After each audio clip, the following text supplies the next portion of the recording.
E allora prima serie in vasca qui a Rosario 100 stile femminili, il record della manifestazione è dell'atleta in corsia 5, Eleonora Brotto, ottenuto nell'edizione 2014, 2.04 e 40. Miglior tempo di iscrizione a Gaia Pessato, già 2 vittorie per lei questa mattina, 50 stile e 50 farfalla in vasca per la terza volta nella gara dei 200 stile libero, proprio suo. Il miglior passaggio 27,82, seguono la Farronato e la Marin.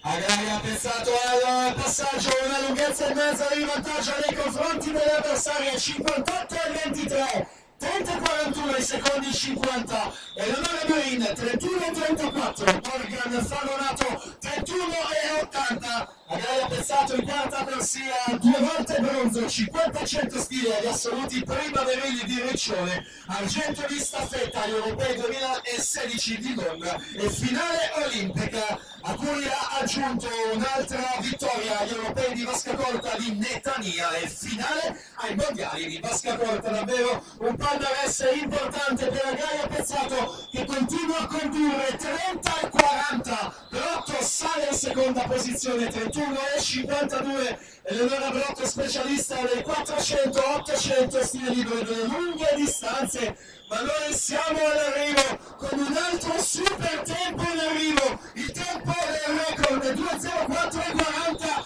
Pessato alla vittoria, vediamo il crono, 1.58 e 22, Agraria Pessato disintegra il precedente record e va alla terza vittoria di giornata. Seconda posizione Eleonora Brotto che eguaglia il suo record di 2 anni fa, ormai battuto dalla Pezzato 2.4.04 e poi Eleonora Marin terza 2.05 e 40, resta quarta per un centesimo la Grasso che fa 2.5.41. Applausi, applausi, la vincitrice Agraria Pezzato!